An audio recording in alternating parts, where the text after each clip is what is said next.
teman-teman, kali ini saya akan membahas mengenai moderasi beragama. Kata beragama sih bukan kata yang sulit dan bisa diterjemahkan oleh banyak orang.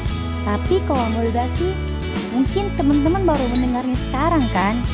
Jadi kata moderasi berasal dari bahasa Latin yaitu moderatio, yang artinya kesedangan, tidak kelebihan, dan tidak kekurangan.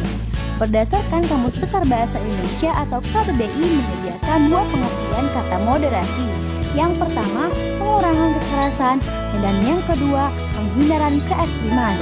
Dengan demikian, moderasi beragama dapat diartikan sebagai cara pandang, sikap, dan perilaku mengambil posisi di tengah-tengah, selalu bertindak adil dan tidak ekstrim dalam beragama.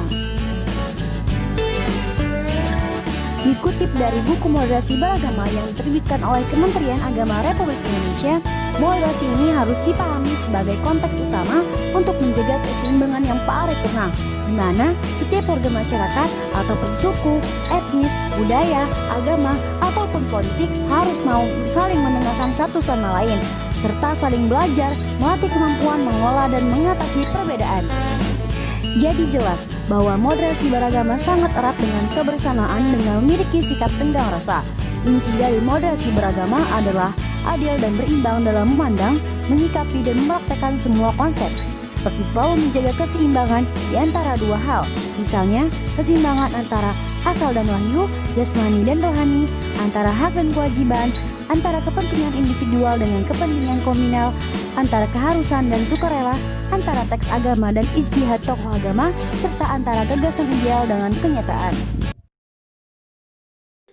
Pentingnya moderasi beragama, sebuah pertanyaan yang mungkin sering diajukan atau terpikir di otak kita masing-masing. Mengapa kita bangsa Indonesia khususnya membutuhkan perspektif moderasi dalam beragama? Secara umum, jawabannya jelas, karena keragaman dalam beragama itu sulit bahkan tidak mungkin dihilangkan. Bagi bangsa Indonesia, keragaman ini diyakini sebagai takdir.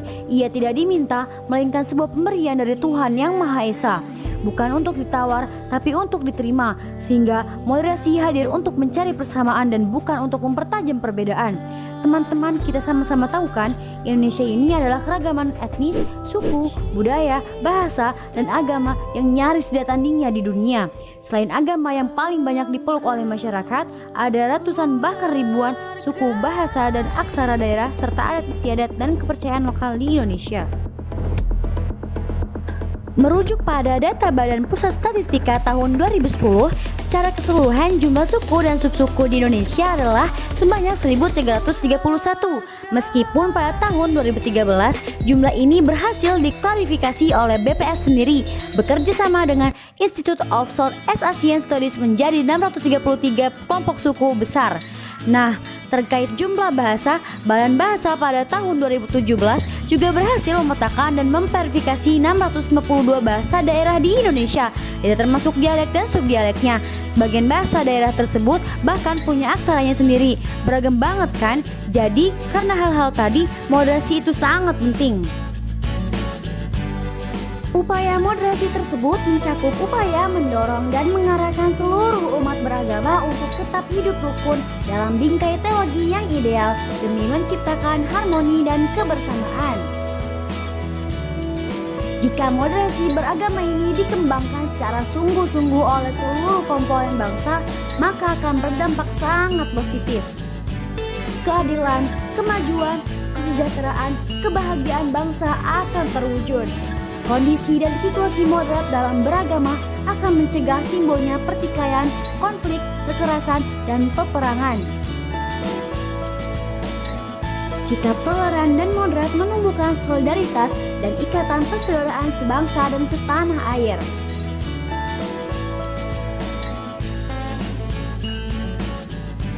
Tidak penting apa agamamu dan sukumu, kalau kamu dapat melakukan sesuatu yang bermanfaat kepada sesama, orang tidak akan bertanya apa agamamu. Mari bertoleransi sesama agama.